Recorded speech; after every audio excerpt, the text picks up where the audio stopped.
Les histoires que vous allez découvrir racontent ces moments exacts, des rencontres inattendues, perturbantes, qui laissent une empreinte indélébile dans la mémoire.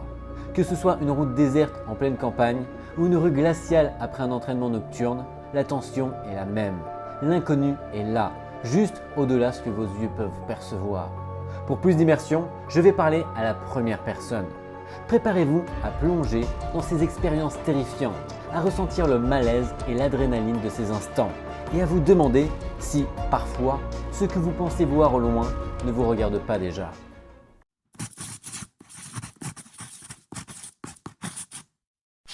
C'était une nuit d'hiver, glaciale et étrangement silencieuse, lorsque je pris la route pour rentrer chez moi après une longue journée de travail. Le ciel était couvert, masquant la lune et les étoiles. Je circulais sur une petite route départementale, sinueuse et déserte, bordée de champs à perte de vue. Les phares de ma voiture perçaient à peine l'obscurité, dessinant des éclats de lumière qui semblaient se perdre dans les ténèbres. Le paysage paraissait figé, comme si le temps lui-même s'était arrêté.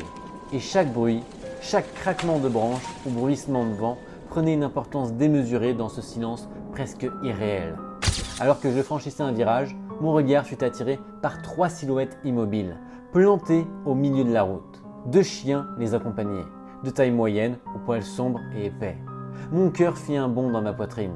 Il était déjà tard et cette portion de route était rarement fréquentée à cette heure. Une sensation étrange m'envahit. Leur présence semblait hors du temps, comme si elles attendaient quelque chose ou quelqu'un. Leur posture, figée, donnait l'impression qu'elles défiaient l'obscurité en suspension dans un silence presque oppressant. Je ralentis, le moteur ronronnant à peine et baissant lentement ma vitre. L'air glacé entra dans l'habitacle. L'un des hommes s'avança lentement vers la voiture, les yeux fixés sur moi. Son visage, encadré par un manteau sombre, était marqué par la fatigue et la détresse. Sa voix, rauque et presque suppliante, me parvint à travers le silence. « Pouvez-vous nous aider? Nous sommes perdus. » Le ton était pressant, désespéré, presque effrayant dans cette obscurité qui semblait absorber chaque son. Je jetai un coup d'œil à ses compagnons. L'un d'eux, plus âgé, probablement dans la quarantaine, tremblait légèrement, sanglotant silencieusement. Ses mains étaient éraflées, ses coudes couverts de blessures fraîches, comme s'il avait rampé sur le sol à plusieurs reprises. Les chiens, eux, étaient nerveux, aboyant sporadiquement et tirant sur leurs laisses, accentuant l'atmosphère déjà lourde. Je sentais une tension inhabituelle, une sorte de malaise sourd qui me donnait l'impression que tout le décor autour de nous s'était mis en attente, suspendu à cet instant précis. Mon esprit tenta de rationaliser. Peut-être avait-il eu un accident ou était-il victime d'un incident quelconque. Mais la situation semblait étrange, presque irréelle. Je n'avais aucune idée de ce qu'ils étaient réellement, ni de ce qu'ils faisaient là, au milieu de nulle part, à une heure si tardive. Malgré la peur qui me ténaillait, quelque chose en moi me poussait à les aider. Était-ce la peur de les laisser dans ce désarroi apparent ou simplement le désir de faire ce qui semblait juste dans un monde devenu silencieux et glacial? Je pris une décision rapide et proposai de les conduire à la station-service la plus proche, à une dizaine de kilomètres d'ici. Sans hésiter, ils acceptèrent.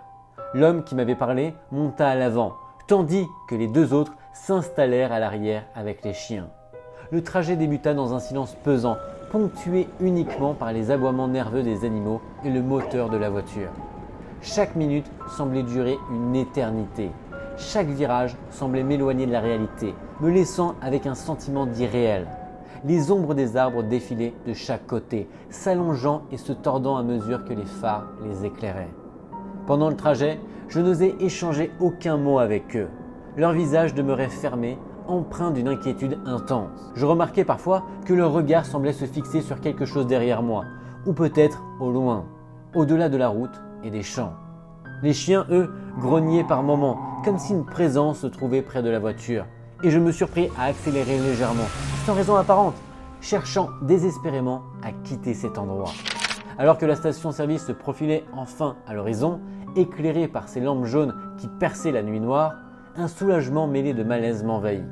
Je leur souhaitais bonne chance, essayant de sourire malgré l'angoisse persistante qui me nouait le ventre. Ils descendirent, les chiens sur le pavé gelé, et disparaissant presque aussitôt dans l'obscurité autour de la station. Je restais quelques instants dans la voiture, reprenant mon souffle, le cœur battant encore à tout rompre, me demandant si j'avais réellement vu ce que je croyais avoir vu. En redémarrant la voiture pour reprendre la route vers chez moi, le silence me sembla encore plus lourd.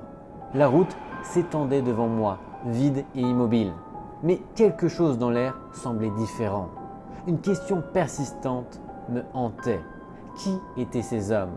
Et pourquoi se trouvaient-elles là, à cet endroit perdu et blessé dans cette campagne déserte? Était-ce un incident isolé? Ou avais-je été témoin de quelque chose d'encore plus étrange? Quelque chose que je ne pourrais jamais expliquer?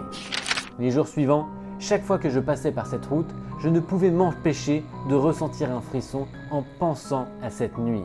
Le souvenir de leur regard, l'angoisse muette des chiens et cette atmosphère irréelle restait gravée dans mon esprit. Je n'avais aucune preuve de ce que j'avais vu, aucun moyen de comprendre cette rencontre. Mais la peur et l'étrangeté de l'instant demeuraient vivaces, comme si la nuit elle-même avait laissé une marque sur moi. Parfois, en me couchant, je me revoyais au milieu de cette route, entendant le vent traverser les champs et imaginant ces silhouettes figées dans l'obscurité, attendant encore et toujours. Les détails de cette nuit me revenaient, les éraflures sur leurs bras, le silence pesant, l'odeur humide et froide de la nuit, les aboiements nerveux des chiens. Tout était si réel et pourtant si difficile à expliquer. Cette expérience m'a appris à ne jamais sous-estimer les rencontres inattendues sur des routes désertes et à faire confiance à cette sensation instinctive qui avertit que quelque chose ne tourne pas rond. Même maintenant, des années plus tard, je repense à cette nuit et je ressens encore le frisson glacé qui m'avait saisi lorsque j'ai aperçu ces silhouettes. Je ne saurais jamais qui ils étaient, ni ce qu'ils faisaient là, mais cette rencontre reste gravée dans ma mémoire comme un rappel que certaines nuits et certains lieux peuvent abriter des mystères que nous ne sommes pas prêts à comprendre. Et quelque part, au fond de moi, je sais que si je revenais sur cette route à cette heure, je ressentirais à nouveau cette même tension, cette même peur sourde, comme si la nuit elle-même me surveillait encore.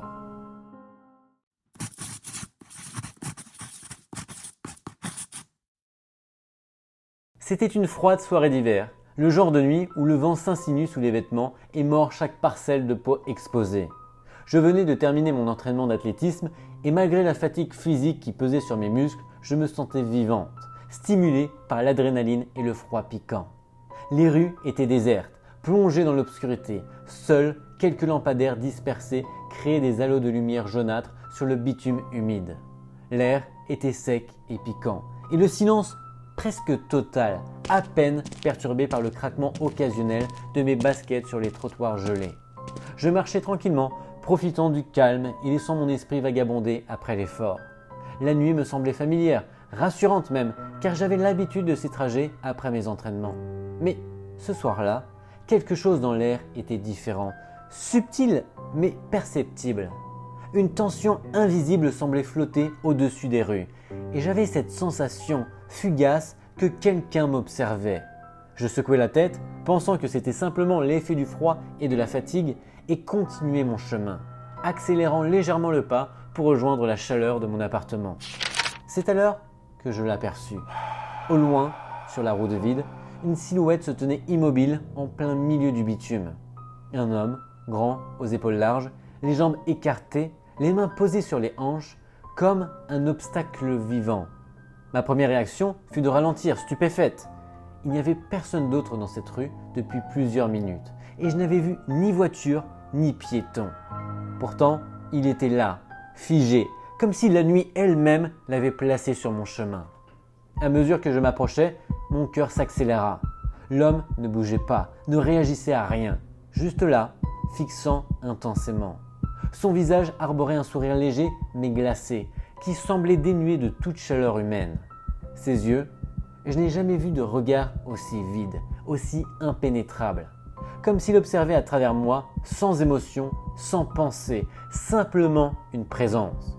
Une vague de panique me traversa, froide et implacable, et mon instinct me cria de rebrousser chemin immédiatement. Je fis un pas de côté pour m'éloigner de la route, essayant de trouver un trottoir plus sûr, mais il restait là, immobile, comme un spectateur de ma vie, surveillant chacun de mes mouvements. Je me rendis compte que j'étais à quelques mètres de lui seulement, et cette proximité rendait la situation encore plus oppressante. Mes mains devinrent moites, et une tension sourde monta dans ma poitrine. J'étais seul, dans le froid, face à un inconnu qui n'avait rien de rassurant.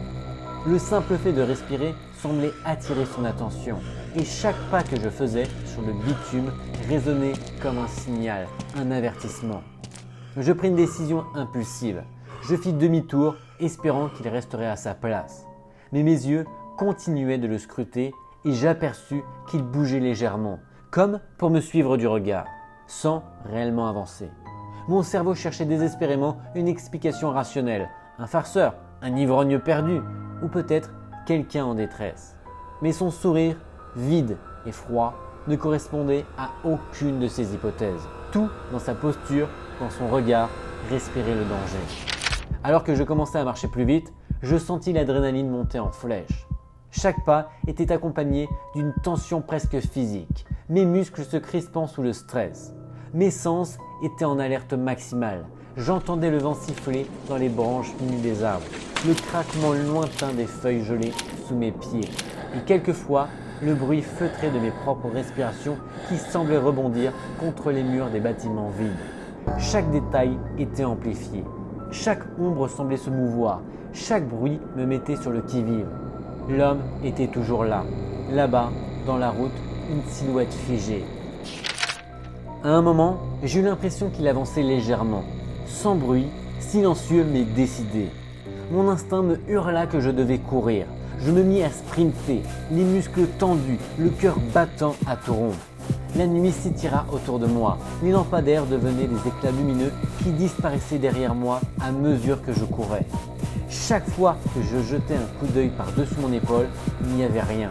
Mais je savais qu'il était là, quelque part, une présence intangible qui continuait de me hanter. Le silence absolu de la rue rendait chaque son de mes pas sur le sol encore plus net, chaque souffle plus fort, et la peur qui m'avait saisi s'intensifiait à chaque seconde.